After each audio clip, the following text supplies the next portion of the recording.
right, the Health and Human Services Committee will come back to order, and we will continue with public testimony from where we had picked up before. We have Jane Hardwick starting us off, and Alicia Munson on deck. Welcome to the committee. Please introduce yourself and proceed. Thank you, Commissioner, members of the committee. Jane Hardwick, I'm the Director of Human Services for Dodge, Steele, and Waseca counties in southeastern, south central Minnesota. I'm here today, though, in my role as the president of the Minnesota Association of County Social Services Administrators, or MACSA. So first of all, just want to thank you for grappling with the many issues that you have to deal with as you put together in a bill and establish appropriations to serve folks in our communities. But in particular, I'd like to thank you for a couple of pieces in the bill, in particular the inclusion of House File 3134, which extends MA payments for children's residential facilities for kids with severe emotional disturbance through fiscal year 2019. And then further for your investment in school-linked mental health. These are programs that make a significant difference in the lives of children at risk for lifelong mental health challenges, and it allows them to sustain some stability in their lives as well. So we appreciate those investments. I would also like to highlight one area of concern, and that's of withholding a portion, 20% of the state appropriation for frontline child protection services. Our concerns are in two respects. The first, and consistent with the testimony you heard earlier today from Commissioner Higgins from Hennepin County, is that MACSA has concerns about the funding mechanism used for the Child Welfare Training Academy and the delete everything amendment. To be clear, counties support investments in training our frontline workers. We know that's an important part of developing capacity to do extraordinary services in that program area that's so vital to the care and support for children and their families. However, we strongly oppose the reallocation of funding that goes to pay for child protection positions in our counties in a system that's already underfunded. So redirecting that resource further exacerbates the challenges in that particular system. As you probably know, under current law, counties receive 80% of their state child protection allocation for staffing dollars for child protection to help conduct that work. When a county meets two separate performance requirements that have been established by the statute, they're able to earn back the remaining 20% of the funding allocated. When a county doesn't meet those standards, they lose 10 to 20% of their child protection funding, which is then redirected to other higher performing counties. This approach makes the problem worse in counties that are struggling to staff at levels necessary to meet their caseloads, and it creates budget uncertainty for all of our counties as we're trying to staff and provide appropriate child protection services. The counties that I serve, Dodge, Steele, and Waseca, are counties that have met those performance standards since those have been in place as a part of this particular process. And so we have earned our withholds back. But counties cannot turn staffing levels off and on, and when we have uncertainty around that level of funding, we're having to do things like hire workers temporarily. Child protection is not an area where you want to have temporary child protection workers.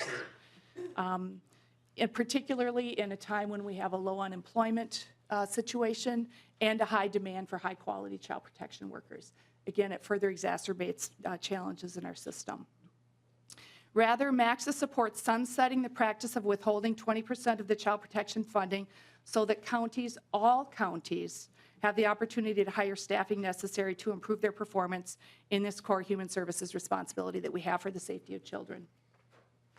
The county performance measures should not and don't go away in this provision in the bill, but the withhold piece is the area of concern for us.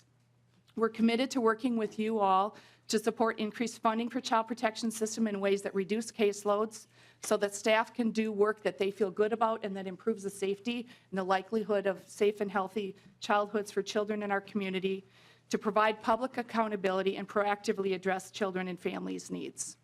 Thank you for your time. Thank you for your testimony. Next up, we have Alicia Munson. Welcome to the committee. Thank you, Mr. Chair and members of the committee. My name is Alicia Munson, Public Policy Director with the ARC Minnesota. First and foremost, I'd like to thank members for the significant amount of time and attention you've given to disability policy during committee hearings this session, and for your sincere consideration of the bills that have come before you. There are so many critical issues facing Minnesotans with disabilities, and we are grateful for your support, specifically with investment in home and community-based service rates.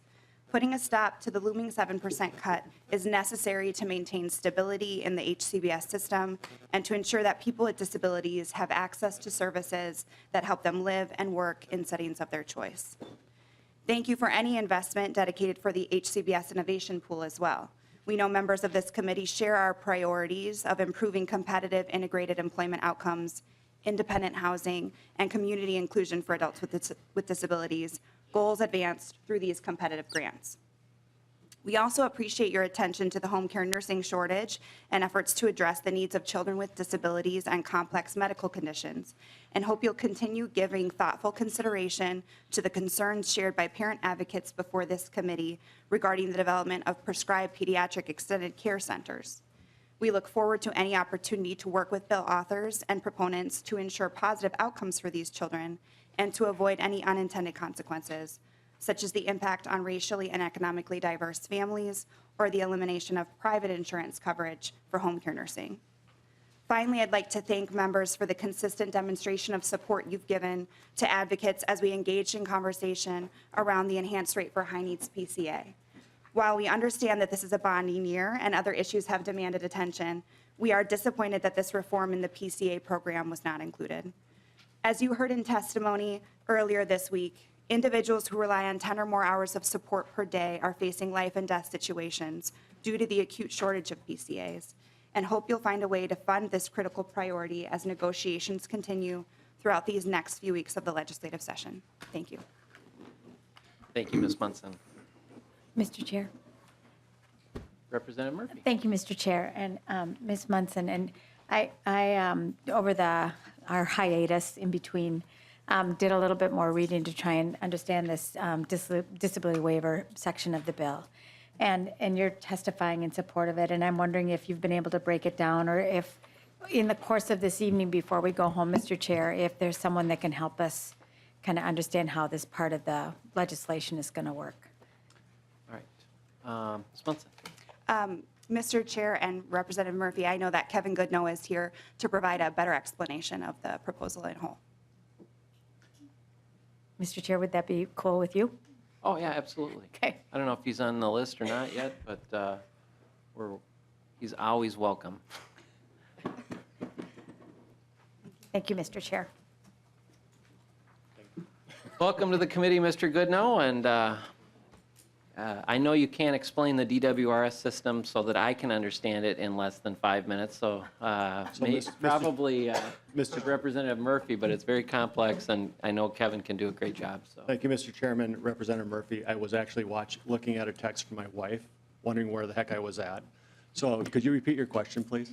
Mr. Chair and Mr. Goodnow, could you tell your wife hello, please? I will. Okay. So I'm trying to understand how the proposal that is in this bill on the disability waiver population and the 7% and the grants are going to work, and how it's going to look, and how it would be for everybody who's been hoping we would find a solution. And it's a little hard to understand it as I read the legislation, and I'm wondering if you could help us or me understand it a little bit better. Mr. Chairman, Representative Murphy, perfect question, and I love the opportunity to share my vast knowledge of the DWS system with you. You might not appreciate it as much as I do. So there are two parts to this. First of all, Kevin Goodnow with the Minnesota Organization for Habilitation and Rehabilitation or more, and also representing the Best Life Alliance. We have worked on a solution to try to stop the 7% cut. The cut that is taking place because of the determination by the CMS, as interpreted by DHS and MMB, that they aren't able to do that 7% add-on. So if we don't do anything and there's no action at all, there will be a 7% cut on July 1st. Because of the actions that were taken, the MMB dropped to the bottom line under the February forecast. $10 million in this biennium, $55 million in the next biennium. So when you look at the surplus that we're dealing with, 10 million of this biennium, 55 million of the next biennium is related to that 7% cut. All right, having said that, the challenge that we've had with CMS was that they were concerned, at least from my understanding in working with DHS, was the fact that the 7% was after the formula framework. It was, so we have a formula that takes into consideration about 12 different, give or take a few elements. At the end of all those elements being applied, 7% was added on to the back end. And they said that that's an after formula or after framework adjustment, and they had concerns about that because it wasn't independently justifiable. And that's why they said we don't like that approach. So what we've done and looking and working with DHS, they've said in comparing the average wages and median wages paid to direct care professionals as opposed to the wages paid to other people with similar training and education requirements, that those people with similar training and education requirements are getting paid 11% more. So they feel it's justifiable to go to CMS and say, we have a competitive workforce issue for these direct care workers, and that we can apply a percentage to the base wage index, which is the first part of the formula, and adjust that upwards to try to be more competitive with the other folks that are out there. So to get to a 7% equation, the adjustment is 8.35%. So that's the simple, straightforward solution, is we put a competitive workforce factor into the framework that adjusts for 8.35%. That will restore the 7% cut in aggregate. The challenge we have is that in order to do that, you have to have federal CMS approval. They're not always so quick to approve those things. So the assumption under the initial fiscal note is that that wouldn't be done until January 1st of 2019. So you would see a cut take place between July 1st until January 1st or December 31st. So from a long-term perspective and from the Best Life Alliance's perspective, this industry is in such flux right now that we want a permanent solution to what we're dealing with, and we're really focused on the tails. So our number one priority is to make sure we have sustainability into the tails and going forward. Second priority is to try to minimize the impact of the cuts on July 1st of 2018. With that, we've gone through various conversations with the stakeholders and saying what is sellable to CMS, what isn't, back and forth. And at one point, a couple days ago, we thought the only alternative was really to set up this grant pool to really come back and say, after the fact, if you sustained as a provider, a serious cut related to the 7% cut, we can reimburse you for that. We just found out today at a committee hearing in the Senate that potentially just doing a state-only funding of that 7% until we get federal approval for the new fix might actually do the trick. And I rely on DHS for that because they're the ones that have been in communication for CMS. So if you want acknowledgement of that or to verify that that's the case, I would ask that somebody from DHS come down and do that. But that's the approach, is we're trying to minimize the impact on the front end, but certainly we really wanted to make sure we had a permanent solution going forward. And Mr. Chair? Representative Murphy. Thank you. Mr. Goodnow, can you just talk a little bit more about the state-only grant fix from July to January, so I understand how that part works? So, Mr. Chairman, Representative Murphy, initially our first conversation was, well, an easy way to take care of this is rather than do a 7% that has a 50% state match and 50% federal match, what happens if we can do a 100% state match? And the early indications that we received in talking about a potential solution was that that's not possible. So that led us down the path of looking at grants. But a cleaner way to do it is to actually go back to that original model, which is 50% state, or to do, rather than do 50-50, to do 100% state until we get to the solution where we can get a federal match again. And that apparently is an option now based on what I heard in the Senate today. So I mean, for us, we would rather have less bureaucracy and more straightforward reimbursement system. And if there's an option that works more efficiently, we would like to look at that from a Best Life Alliance perspective. And this is new information that's come to us just recently, so. And Representative Murphy, it might make sense to have Ms. Bartolic come down and just to kind of run through that today from, and if Mr. Goodnow would maybe hang out I'll hang out just as a long as little I'm Mr. bit Chairman. longer. Thanks, Mr. Chair. But that was originally, what we said was, you know, when the interpretation came down that the 7% had to get pulled out of the tails, that's an immediate cut July 1st for these folks. We said, well, how much is it going to cost? How much money do we have to put back in to make them whole July 1st on? And one of the frustrations was, well, we really can't do that. And, you know, it's very frustrating to be told that you can't give somebody money. So, you know, generally not having the money is the problem around here. So Mr. Goodnow worked very hard to try to find the best way that we could to try to backfill that with grants plus a January 1st move point.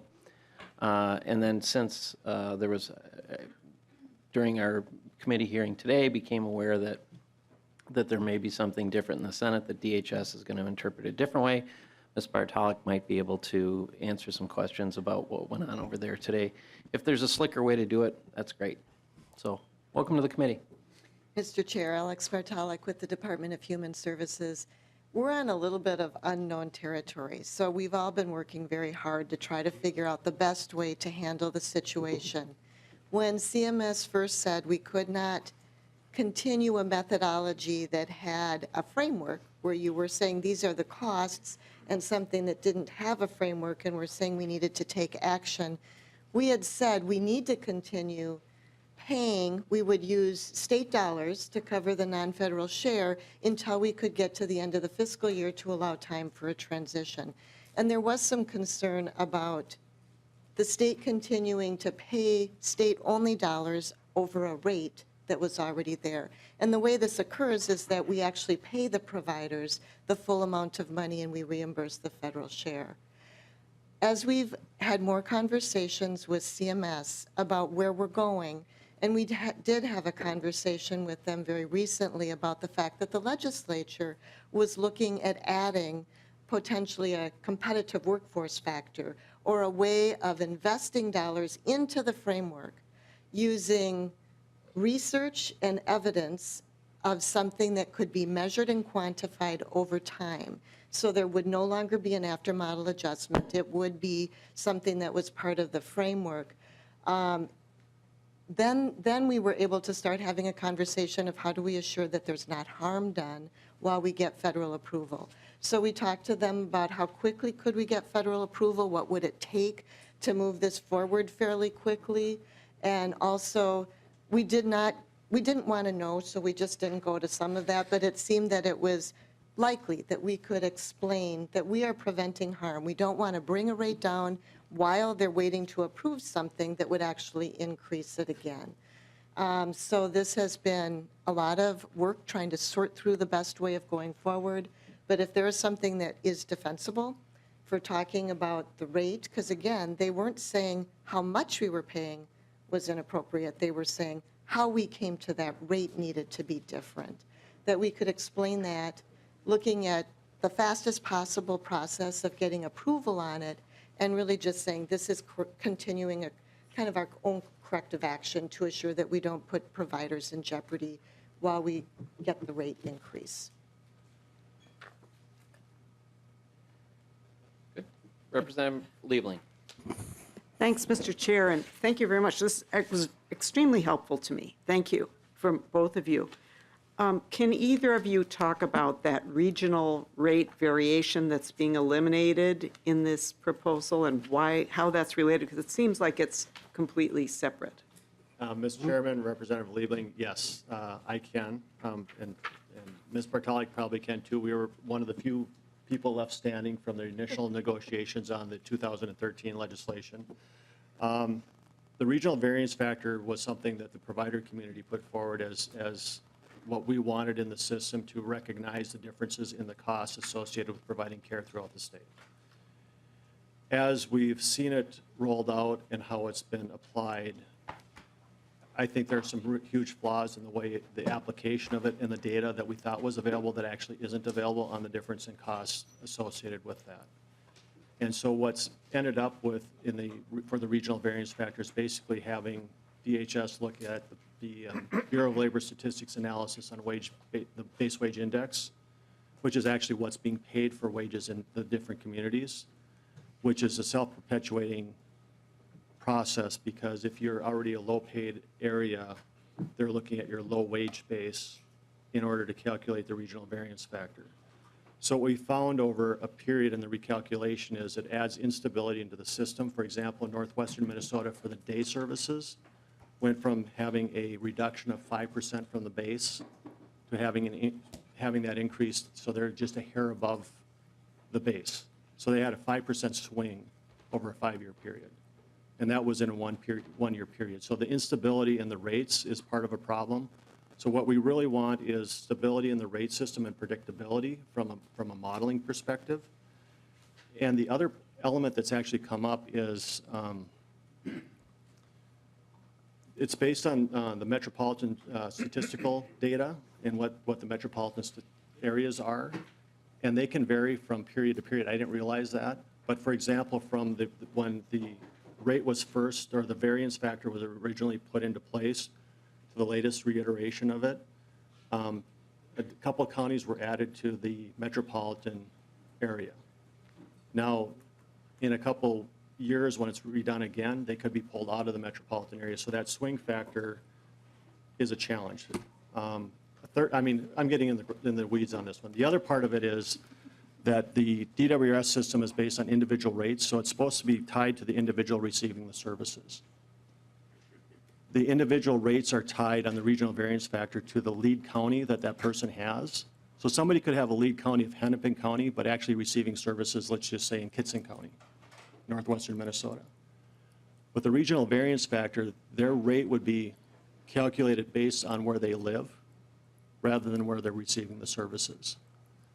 So there's a real, it's an imperfect tool for trying to address something that we thought needed to be addressed, but it's not working the way we expected it to. And that's why we're, as an organization and association, saying, this just doesn't work the way it was intended, so we should repeal it, and there are other ways we can address that same situation. Representative Leveling. Thank you, Mr. Chair. And Mr. Goodnow, thank you. I appreciate understanding that a little bit. And I am intrigued by the last thing you said, which is that there should be some other way to address it. It's troubling to me that we're just getting rid of it, because it's creating winners and losers. And, maybe it's, when I looked at some data from DHS about how this plays out, and what I understood was that having that system in place somewhat buffered some of the swings from the DWRS program. And I'm understanding from you that the way it's done needs to be changed. But just getting rid of it is troubling to me, because in my area, and I know in some other areas of the state, you have to pay more to get the same person to work, just because of what surrounding businesses are paying. Obviously, in my area, our providers have significant competition from a major employer. And that's true in some other places as well. So it is different, different places in the state have different challenges with this. But I think that ignoring the cost of living in different parts of the state is a mistake. And the state deed puts out a lot of good data about differences in cost of living in different areas. And, I appreciate some of what you've said, and that there are significant challenges with the way it's done now. But we really, I think, should be taking that into consideration in some respect. And I really would like to see something, at least something else tried to account for that. Otherwise, I think it's actually really surprising to me that people in a statewide association would be on board with this, because you're going to have some real winners and losers when you get rid of that system. So Mr. Chairman, Representative Liebling, couple responses is that you might be surprised as to who the winners and losers might be in that system as far as the regional variance factor. And a lot of it has to do with who the providers are that are providing the services within that metropolitan statistical area when the analysis is done.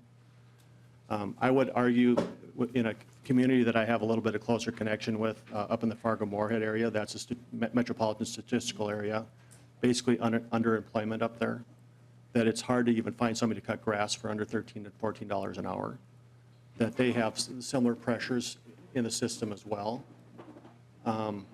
But arbitrarily, as you get out of that, the next layer out of that system, out of that statistical area, they have the same pressures because those folks are coming into the Fargo-Moorhead area to get for employment.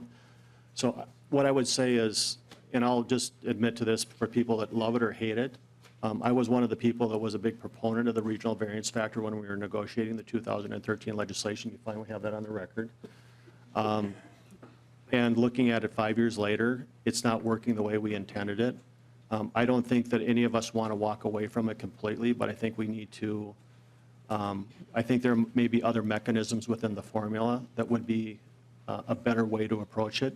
We're always collecting data, looking at the analysis, and with the reporting requirements that are in the bill, that will also feed into that as well. So I would say the way it's applied right now is flawed, that I think this is the right time to get rid of it. But that doesn't mean that we won't be looking at other ways to improve the formula going forward. And that's, quite frankly, the best answer I can give you on that. This is, from my perspective, the right policy decision, and it's tough for a statewide association to take a position on something like this because you have winners or losers. But when you have winners and losers and it makes sense, that's one thing. But when you have winners and losers and it doesn't make sense, that's another thing as well.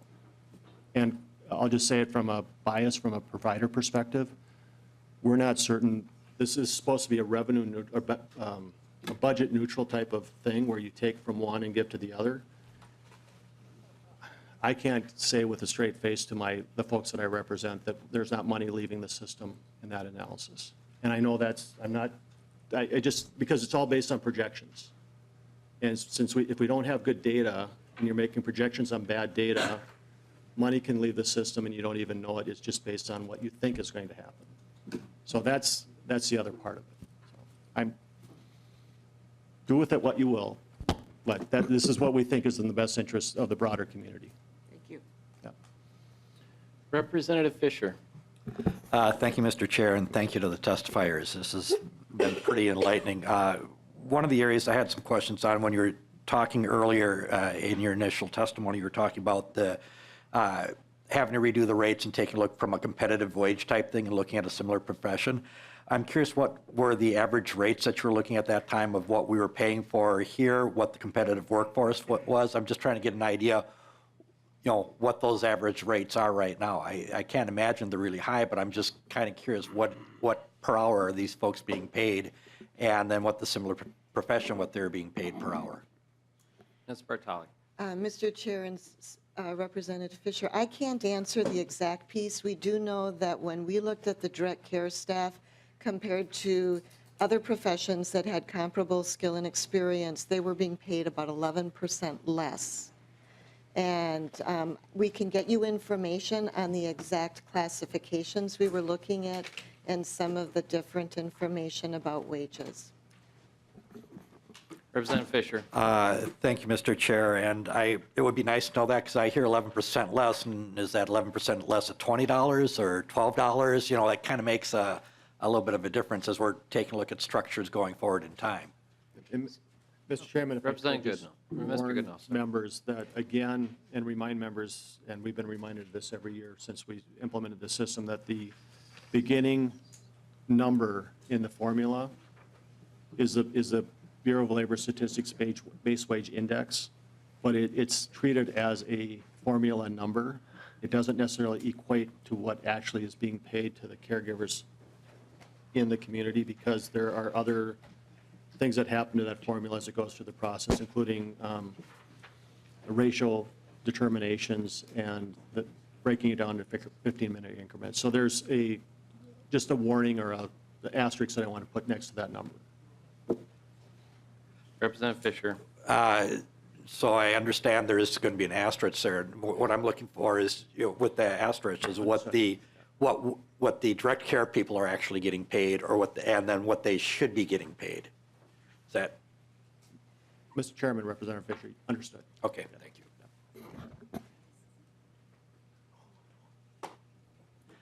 Thanks. Representative Loeffler. Well, thank you, Mr. Chair, and this is probably the most complicated part of the proposal and the one that we've gotten a lot of feedback from, so I'm hoping that you forgive us for taking a little time to make sure that we understand what it is, because we're going to have to explain it to the people we represent as well.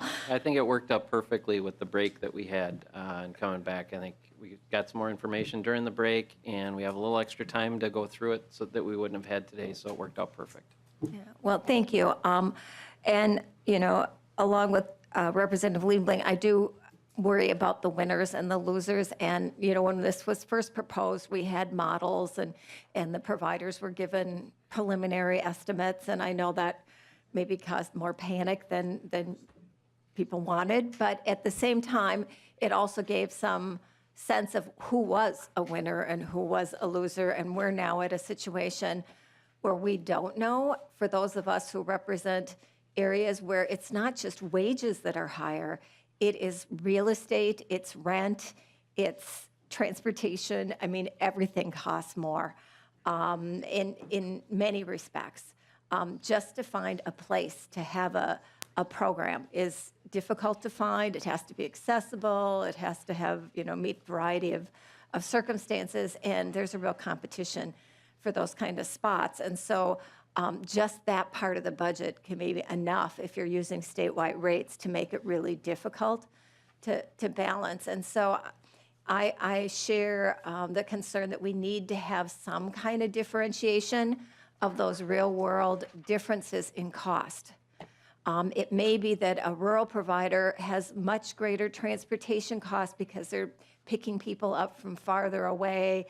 There may be some other issues. They may be, to be cost effective, they have to take a broader range of disability challenges, where maybe in the metro you could specialize a little bit more and have a little less chaos in terms of trying to meet individual needs.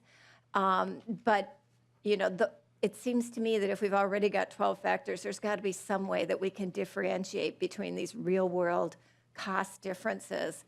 Because otherwise we're going to make some providers just really suffer.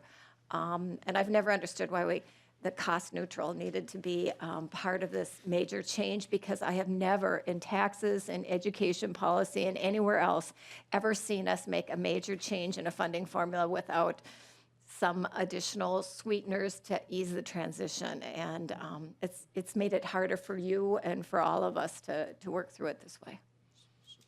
Mr. Chairman. Mr. Goodnow. Representative Loeffler, to your last comment, absolutely. I think if you talk to the folks who are involved in that discussion, we should not have made the whole system and the transition cost neutral, because there are winners and losers, and some of the losers are big losers, and it doesn't make sense because of who they serve. We do have some, and we were trying to include some safety valves for those folks, but because of the way things have been rolled out, they don't necessarily know what the end looks like. And I have to say that we acknowledge the fact that depending upon where you're at in the state, there will be different cost pressures, and I know, I'll let Ms. Bartolic respond to this, but I know that in our conversations with DHS, they've said that it's been hard to find solid, verifiable data that they can rely on those cost differences, and what they've been able to rely on is the wage data. Those other things that you mentioned, it's harder to really pull down. I do know from a provider perspective, and one of the opportunities I've had in representing the day training and habilitation providers throughout the state is that I've actually traveled throughout the state. So I've been through to one of our smaller providers who serves basically 12 people up in Monoman, to some of our larger providers at LifeWorks or Rise Inc. in the metropolitan area. And there is a certain amount of economies of scale that go along with it as well. And it's hard to calculate that all into a rate system. And we're trying to make this imperfect product work so we actually have an infrastructure out there to serve the people that we want to serve. And that's been our challenge, and we really appreciate the fact that this is a really complex system. There's really no easy answers when it comes to providing services for people with disabilities and making sure that we have a viable system in place to meet the expectations of the state government, the federal government, and the individuals we serve and their caregivers, at the same time dealing with the budget crisis and the budget constraints that we have out there. And that's what we're trying to figure out in this process.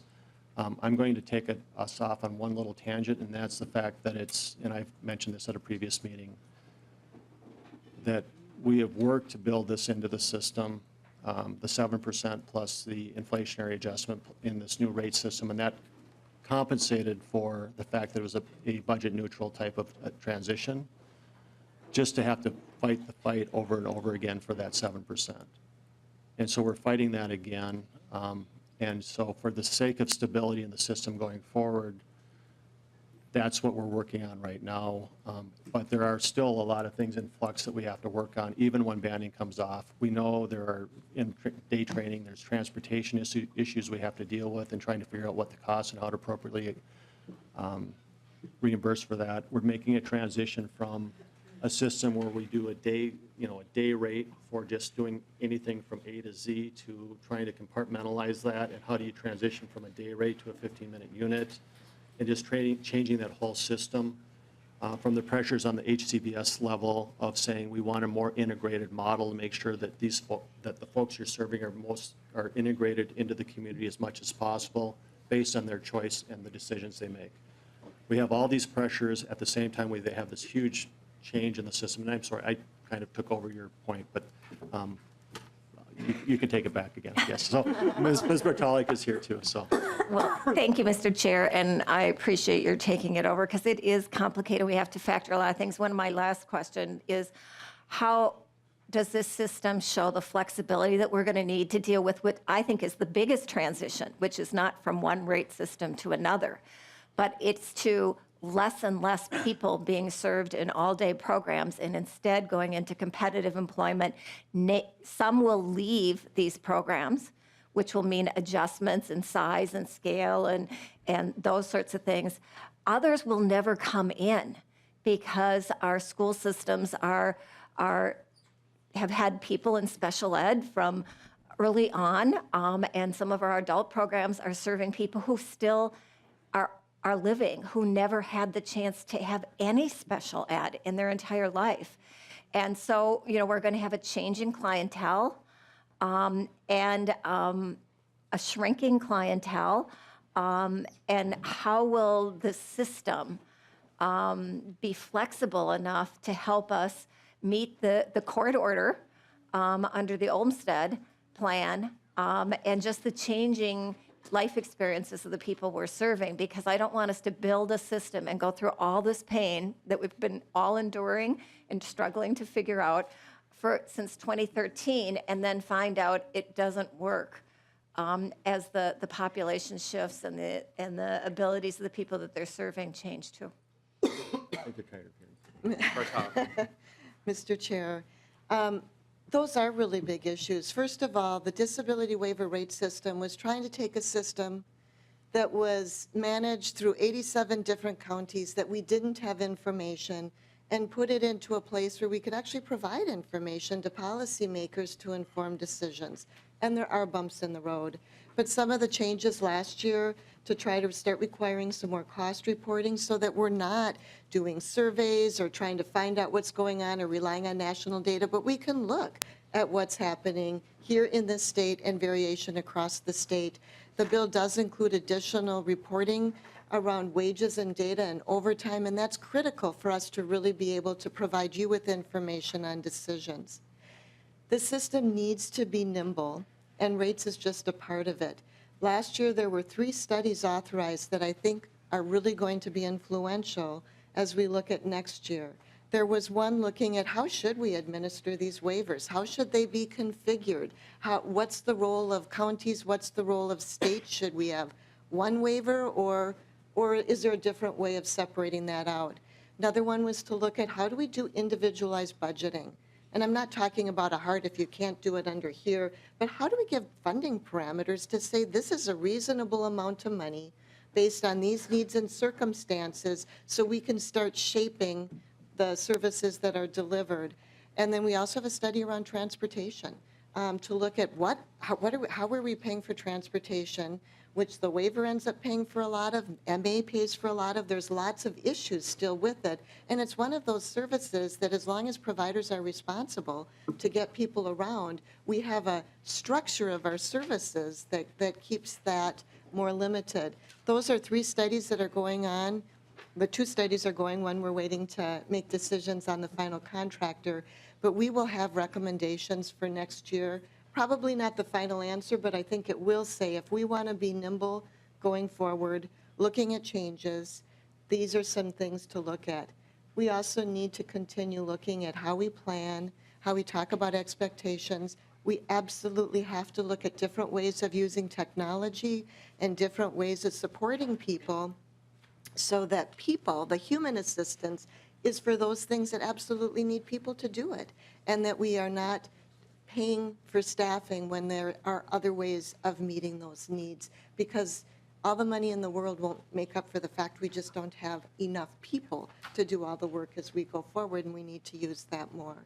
So I think those are excellent questions. I think we have some tools started with the cost reporting and some of these studies, and I'm hopeful that next year we'll be able to come back next session with some direction and some recommendations that will help us think about how do we really manage this going forward. Thank you. I think we'll go to Representative Schultz, then Representative Zerwas. Wrap up this section. Representative Schultz. Thank you, Mr. Chair. I'm interested to know my county, St. Louis County, Duluth Superior. So I'm guessing the MSA is Duluth and Superior, and that's a disadvantage to that area if you include Superior, where wages are much, much lower than in Duluth. And so I hope if you revisit this regional variance factor that you think about that issue, and hopefully you won't use MSAs again to look at wages. And then St. Louis County is so large that only looking at one MSA, it doesn't really reflect the entire county. So can you tell me, I'm guessing that under the regional variance that the county was a loser, and then getting rid of it, it would make it a winner. Is that correct? Ms. Bartolic. Mr. Chair, we actually have a report on this, and I'd like to get it for you, because this is really pretty complex about how you look at geographic regions and how what factors go into it. Certainly, the very best information that we can has come to bear, but I'd like to get you a copy of the report that breaks that out and shows you county by county as well as region by region, so that we could look at that. And certainly, any way we can do this that is effective is the goal. Thank you, Ms. Bartolic. And if you wouldn't mind just getting that to the committee staff, we'll make sure that everybody on the committee gets that report. Representative Schultz. All right, thank you. Representative Zerwas. Thank you, Mr. Chair.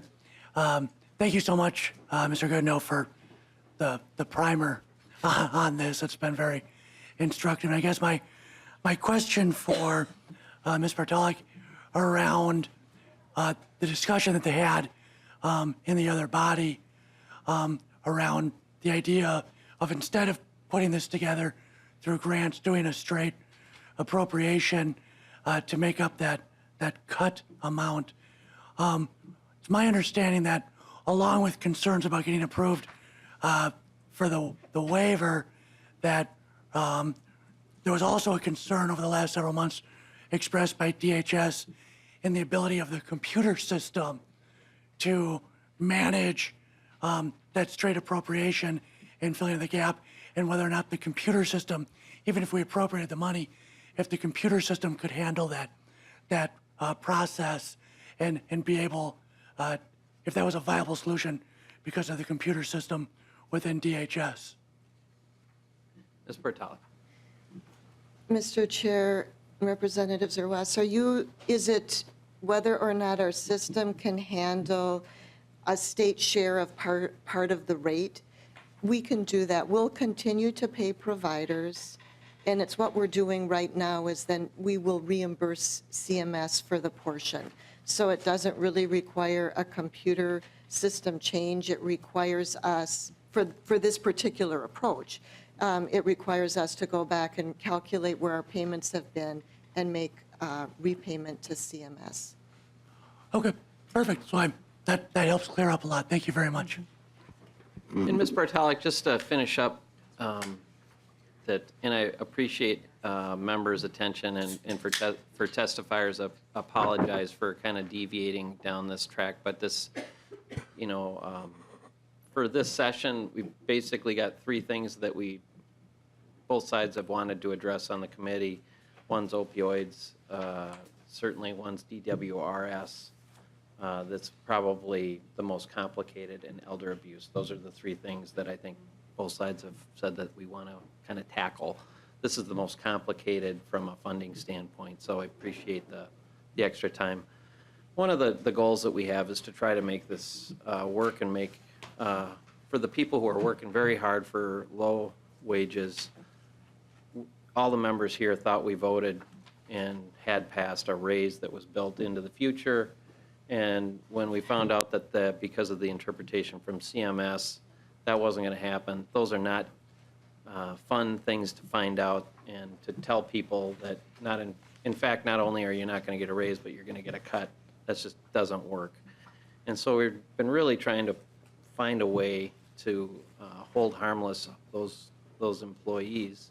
Those people work really hard.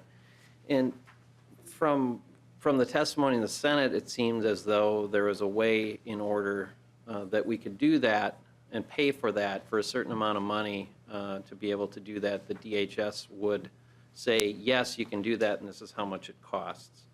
Are you in a position to say, yes, you can do that, and this is how much it's going to cost? Mr. Chair, so what was proposed in the Senate, we could talk about what that cost. That what we have said is that we can apply to CMS for a competitive workforce factor to be inserted into the framework. We think we have information now to be able to explain how to invest dollars into the framework. And that, yes, we can do. We believe we can justify it with CMS. It's a matter of how quickly we can get it approved. And we have talked with them and about what it would take to try to get that approved as quickly as possible.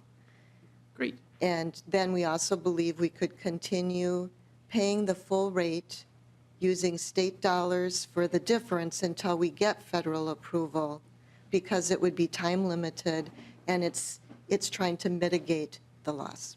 Thank you, Ms. Bartolic, and thank you, Mr. Goodnow. We do appreciate the time and coming back tonight. Thank you, Mr. Chair, members of the committee. All right, next up, we have Erica Barnes. Welcome to the committee. Thank you. Please introduce yourself for the record and proceed with your testimony. Thank you, Mr. Chairman, members of the committee. My name is Erica Barnes, and I'm here as a citizen advocate representing the rare disease community. I'm also here as a mom of a child who I lost to a rare disease, and as someone who's been raising funds for research at the University of Minnesota for the past 6 years. On behalf of rare disease patients waiting for treatment options, researchers working tirelessly to advance medicine so that they can offer more than make your loved one comfortable to their patients, and doctors who want to provide the best care to that 1 in 200,000 patient, I want to thank you all for including language for the creation of a Rare Disease Advisory Council in the state of Minnesota. I want to especially thank Chair Dean for his work and his staff who've just tirelessly worked to craft this policy and this legislation, as well as all of the bipartisan legislators who have cleared their schedules to hear from me and to better understand the complex needs of the rare disease community. Patient communities, researchers, and drug developers are beginning to interact and engage in new and exciting ways in order to find more treatment options for the 7,000 rare disease patient communities, of which right now there are only 500 treatment options. They're starting to come together in wonderful ways, and this Rare Disease Advisory Council would bring all the stakeholders together so that they can start to dialogue and find novel ways to approach research and drug development. The council will give us an opportunity to identify best practices in other states and to bring those best practices into the state of Minnesota.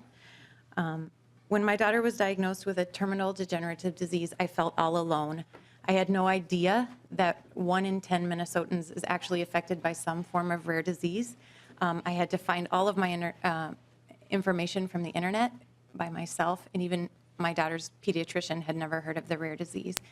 So it's my vision that this council will raise awareness for rare diseases, and so that any Minnesotan that's diagnosed with a rare disease in the state of Minnesota will know that they are not alone and that they have the support of the medical community and the support of all of the public institutions that can provide services for them. Thank you so much. Thank you, Ms. Barnes. Thank you for all your work. Thank you. All right, next up, we have Peter Wytock.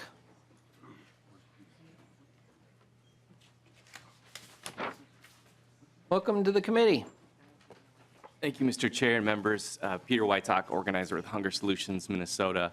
I'll be very brief. I just wanted to thank the committee for including mobile food shelf funding in this bill. It's going to go a long ways to reach a lot of Minnesotans who are in need and don't have the ability to make it to a nearby food shelf and get the food shelves the resources they need to do this work.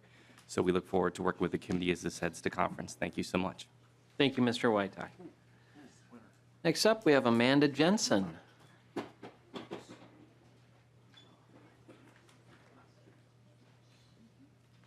Welcome to the committee, Ms. Jansen. Thank you, Mr. Chair, committee members. I'm Amanda Jansen, and I work for Clearway, Minnesota. I'm here today on behalf of Minnesotans for Smoke-Free Generation Coalition to thank you, Chair Dean, and committee members for including funding for statewide tobacco cessation services in this bill. Thank you also to Representative Anselmo and all the co-authors for championing this proposal. Funding for these services is needed because quit plan services will end in 2020, but Minnesotans will still need help quitting at that time. Each year, tobacco use takes the lives of thousands of Minnesotans and costs our state billions of dollars. These services will help reduce those costs and save lives. Thank you again for your support. Thank you for your testimony. Next up, we have Ann Krisnick from JRLC. Welcome to the committee. Thank you. Good evening. I'm Ann Krisnick. I'm the Executive Director of the Joint Religious Legislative Coalition. And we want to thank the committee for the work that you've done on the CCAP. The program truly better meet the needs of families and providers, creating stability for homeless families both by expediting applications for assistance and also the language allowing them to have child care as they look for work and they look for a place to live, addressing the challenges when families move from a county where they're receiving child care to a county that is on the waiting list by addressing the portability pool issue, and finally allowing families on MFIP to move to their transition year as soon as they're ready instead of making them wait 3 months in order to do that. We also appreciate the provision that ties provider rates to the 2016 survey, and we look forward to working with you to address the provider rate issue in the future. Thanks so much. Thank you for your testimony. Next up, we have Kirsten Anderson from Aspire. Welcome back to the committee. Thank you. Good evening, Chair Dean, members of the committee. I'm with Aspire Minnesota. My name is Kirsten Anderson. Our members represent providers of therapeutic services for kids across the state. They provide children's mental health, child welfare services, juvenile justice, and homeless youth services across the state every day. And on their behalf, I come to say thank you so much for everything you did in this bill to recognize our kids. I say that with much respect. Our kids are our young people, their families, and our children. And you did that in 4 important ways and many others, but the 4 are to require an update to our homeless youth report so we know how to best serve our young people experiencing homelessness, to include the Child Welfare Training Academy to ensure we have a workforce that's ready to really address some big challenges, to support schooling mental health grants outside of the parameters of this funding, I understand, but really important. Thank you so much for that support, and to assure sustainability as we grow to enhance and sustain capacity to reach kids in schools across the state. And then finally, for supporting kids in our children's residential mental health treatment, so important, and it's been mentioned several times before, and I really want to just emphasize that when we talk about kids in residential mental health treatment, They're there because they need intensive services. And they're also there because with treatment, they can do so well. So thank you all very much. Thank you. Next up, we have Claire Sanford. Nope. All right. Here she comes. Come on down. Welcome back to the committee. Thank you, Mr. Chair and members. I apologize. My name wasn't on the list, so I didn't know I was next up. Otherwise, I would have been down here faster. I am Claire Sanford, and I am with the Minnesota Child Care Association. And first, I'd like to thank you for the removal of the correction order posting requirement that's in this bill. Child care centers have had their correction orders online for many years, so removing this redundancy is nice. I'd also like to thank you for addressing the task force on child trauma in policy and practice. As a former teacher in a very traumatized area, this is both personally and professionally important to me, so thank you for moving forward on that. And third, and what most of my remarks are about, are a thank you for your attention to CCAP, as Ms. Krisnick just testified. There are so many supporters of the CCAP reforms in this room and on this committee right now, both in past years and this year. So thank you to all of you, and thank you to Representative Peterson for carrying that this year. So the CCAP reforms that are in this bill, the provisions to improve the speed with which homeless families can get access to CCAP and stabilize, great. The portability pool, no longer penalizing families who move across counties for better jobs or housing, great. And the first major action on addressing provider reimbursement rates in years, which is fantastic. Of course, I have to have a concern. My only concern is that moving to the 2016 rate survey, which is what the current language does, falls short of getting us into federal compliance with the federal law that we've been working on getting into compliance piece by piece over the last few years. To comply, we must start with the 2018 market rate survey and then update it at a minimum every 3 years after that. I know this language does change the market rate survey to every 3 years to match the federal language, but the 2016 survey would not get us into compliance, so we would still be out of compliance with the biggest kind of ticket item of the federal law that we're still out of compliance with. So it's critical that we come into compliance with that by starting with the 2018 market rate survey and then getting language in there to ensure that it will automatically update every 3 years. Otherwise, we will fall out of compliance again. So we urge you to build on the current proposal and please supplement with state funds the new and very exciting federal money that's coming in order to make this a reality. Thank you. Thank you for your testimony. Next up, we have Matt Trainer. Welcome to the committee.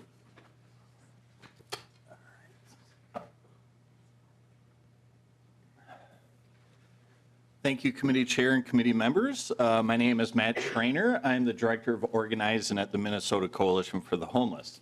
I'm also with the Homes for All Coalition, which has 214 endorsing organizations from every district and also includes every continuum of care in Minnesota.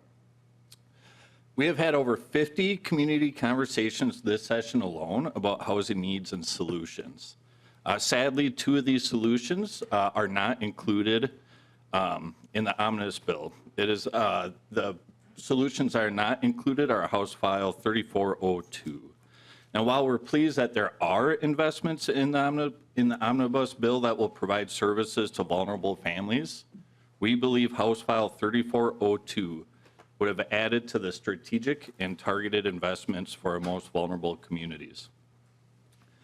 Group residential housing, also called housing supports now, is included in our bill because it's one of the most effective ways to house people with high barriers, and it offers a pathway to self-sustainability. Housing with supports for adults with serious mental illness is also included because it is one of the few ways we can ensure that they get connected to the most appropriate programs and services. Recently, I lost a good friend named Ed, who is pictured here in the picture. If you're wondering which one's him, it's a good-looking guy. It's not myself there. So, he, in this picture, is advocating at the Capitol just last year for similar solutions. And Ed personally could have benefited from both of these programs had they been adequately funded. The years I knew him, he was a strong advocate in Duluth and even received an award for Advocate of the Year. And prior to us being friends, he had spent the majority of his life in and out of homelessness. A few months ago, he had a heart attack, and due to complications, he also lost his lower legs. However, the heart attack isn't what killed him. He died during a basic procedure because, according to his nurses and doctors, his body was just too beat up from his years of being homeless. He would have just been 55 this Friday. Had we adequately invested in these proven programs in House File 3402, I believe Ed and others like him would have had more opportunities for success and longer lives. The average life expectancy for those experiencing homelessness is between 26 to 36 years shorter than the general population. And Ed, he's not a rarity. He's not an isolated story. We see and hear people like Ed on the daily. So please reconsider including House File 3402 because it is not only financially proven to work, but because it will literally save lives. Thank you. Thank you. Thank you for your testimony. Next up, we have Renal Ray from Community Engagement. Welcome to the committee. Mr. Chair, members, my name is Renal Ray. I work for People Serving People, the state's largest and most comprehensive homeless shelter for children and their families in Minneapolis. We work with families amidst crisis and who have experienced tremendous trauma. Every day, families come to us at probably some of the lowest points in their lives. We welcome pregnant moms, newborns, preschoolers, school-age kids, families who have been evicted, and those who are fleeing violence. Our goal is really to help create stability, the greatest stability possible for children and their families, both inside of our building and in our community. So we want to thank you for 2 provisions in particular in the Omnibus bill that do that. Thank you for including the modifications to CCAP and the establishment of the Childhood Trauma Task Force in Article 7. So the reforms to CCAP will work better for families and providers.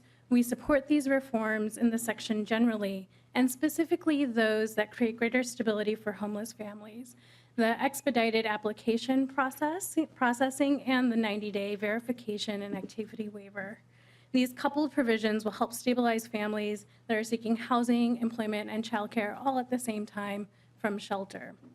We encourage you to support tying the provider rate reimbursement to the latest market rate survey and doing that with an additional state investment. Additionally, we want to thank you for including the provision on the Childhood Trauma Task Force as a systemic and state approach to addressing childhood trauma. The brain science is clear that multiple traumas change brain development and impact a child's ability to learn, stay healthy, and thrive. At People Serving People, we know that a trauma-informed approach produces outcomes for children, more effective communication, and stronger relationships with teachers and staff who are better equipped to handle behavioral and emotional challenges.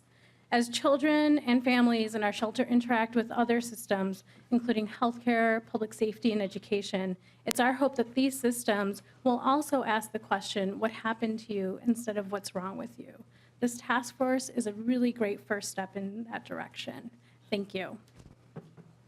Thank you for your testimony. Next up, Beth McMullen.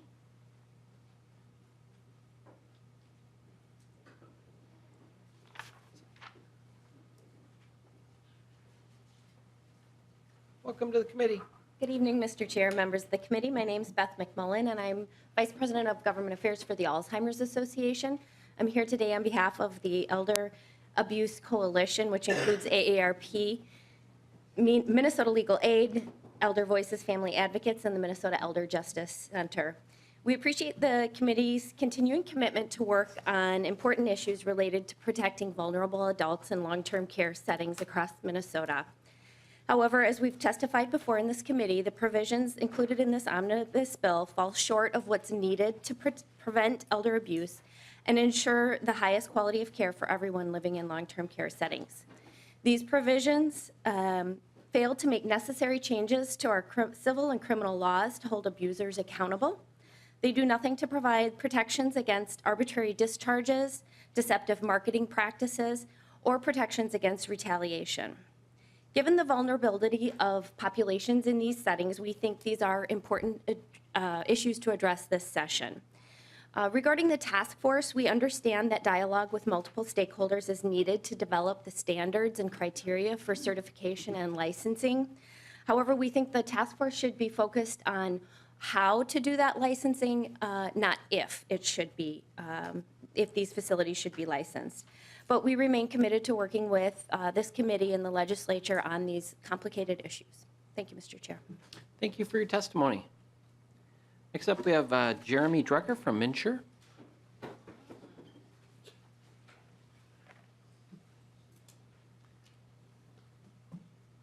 Welcome to the committee. Good evening, Mr. Chair and members of the committee. My name is Jeremy Drucker. I'm the Senior Director of Public Affairs at Mincher. I appreciate the opportunity to say a few words. Mincher has concerns about provisions in Article 9, primarily the one which reduces our premium withhold from 3.5 to 2%. I know this provision and others have been previously discussed in this committee, so I'll be brief in just stating that this would amount to a 25% cut to our overall budget. And we have serious worries about its impact on our ability to serve our consumers. That's really all I have to say on this provision, but I thank you for your time. Thank you for your testimony. All right. I think that's it. Is there anybody else in the audience who would like to testify on behalf of the bill? All right, seeing none, we will close off the testimony portion. And at 7 p.m. was the cutoff for the amendments. We do have several amendments that we have received. All of them are posted along with the author's amendment and spreadsheet for tomorrow. So we will be doing the markup of the bill tomorrow in committee at the regular time. Do we have any questions on that process? Representative Liebling. Well, thank you, Mr. Chair. And no, I don't think from what we've heard today that this is a major problem, but I just think there's a little bit of I just want to kind of state for the record a concern that I have about this process, because the deadline for submitting an amendment comes before you get to hear what the public has to say about the bill. And, you know, there has been some testimony here about some things that are in, that are not in, that there might need a tweak and so on. And so I just want to just state my general concern. I don't think I would be necessarily, I don't have in mind something that I am now burning to offer, but I just want to state that it's not a good process where we don't get to take the input of the public before we have to submit our amendments. And I guess it goes back, Mr. Chair, to my general objection to the way we're doing things in this legislature these days, where we have 24-hour rules in committee and then we have a 24-hour rule on the floor. And I think that we would do much better to be able to actually work together to actually improve bills. And we've had some great discussion here tonight, and really helpful discussion, and very serious about a serious issue that we all care about and that we want to get right. And it just would help us in the future to have a process where we get to actually have that discussion and then be able to submit an amendment. Fair enough, Representative Liebling, and we did try to get it so that we would have walk through and have the bill posted to give at least members a brief time to read through the bill and prepare amendments. And certainly, we would like to have more time, obviously, to digest that and think about it, too. Your points are well taken. We're trying to do the best we can to do that. Obviously, in committee, we have more discretion with the 24-hour rule. With if there are issues, particularly mistakes, we can catch those. Obviously, we want to do that. Or if there's new information, we want to be able to incorporate that. And the 24-hour rule on the floor is silly, and we should get rid of it. But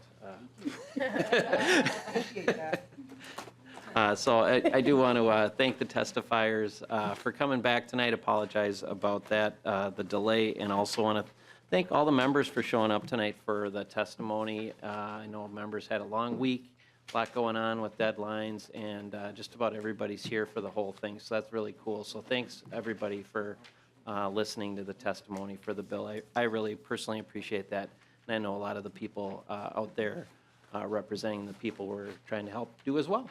So thank you. With that, we'll see everybody tomorrow. We're adjourned.